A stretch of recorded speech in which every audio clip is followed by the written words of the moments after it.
Hi, welcome to Wholeheartedly for the Lord Bible Journaling with Sherry. Today is a really quick process video in my interleave Bible. I'm using this Bible slowly and carefully, simply for posterity. I want to give it to my son and his wife and my future grands and great grands as somewhat of a spiritual, visual journey of their grandmother's faith.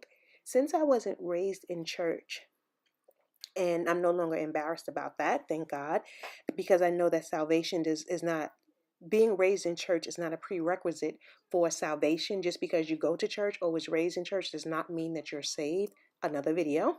But that the Lord, through Christ, in eternity, planned for my salvation is such a wonderful gift. And now I have started a family that I can share a genealogy, a spiritual genealogy with, of Christ. So what prompted this thought was I was standing outside walking the dog in the backyard, and it just so happened to be a windy day too. And I was just thinking about the Lord and just saying, like, wow, Lord, how did I get here? I mean, I know doctrinally and biblically how I got there. I'm just speaking humanly and emotionally. Like, wow, Lord, that I'm thinking of you, that you're on my mind, that everything reminds me of you and your word is just extraordinary. And the Spirit of God brought back to my remembrance a conversation that Jesus had with Nicodemus, and he was explaining salvation or the need for being born again with Nicodemus.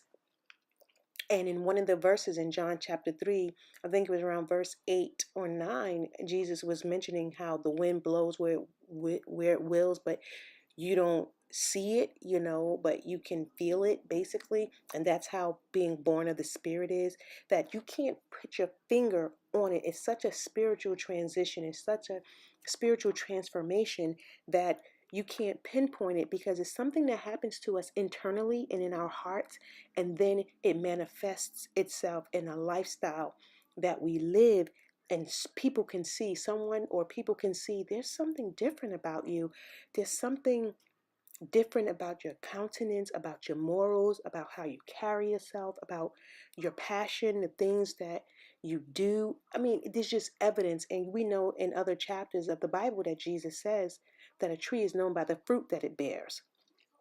So I thought about a tree with wind blowing, and I'm going to write a little note to my son and his future family about how grandma and great grandma got here, and how it's such a spiritual journey, and how you can't pinpoint it, but that it's worth it to love Christ. And it's such a spiritual transformation that you don't even realize things are happening with you internally, and it just begins to manifest itself slowly as you yield to the Spirit of God. And I just wanted to just visually illustrate that, and then write him a little note so that he can follow along. Although he's raised with me and he understands he and my husband's spiritual journey, I want it to be documented for future generations to see that we are a family who loves the Lord. It wasn't always like that, at least on my side, but now we have an opportunity to pass on Christ to the next generations, and have a generation that loves the Lord and is raised in the Lord. So thank you for watching, and remember, if I can Bible journal, so can you. And I'm using a variety of elements. I printed out the picture of the tree from a Google image. So, and I printed it on clear sticker paper. So, thank you for watching. God bless.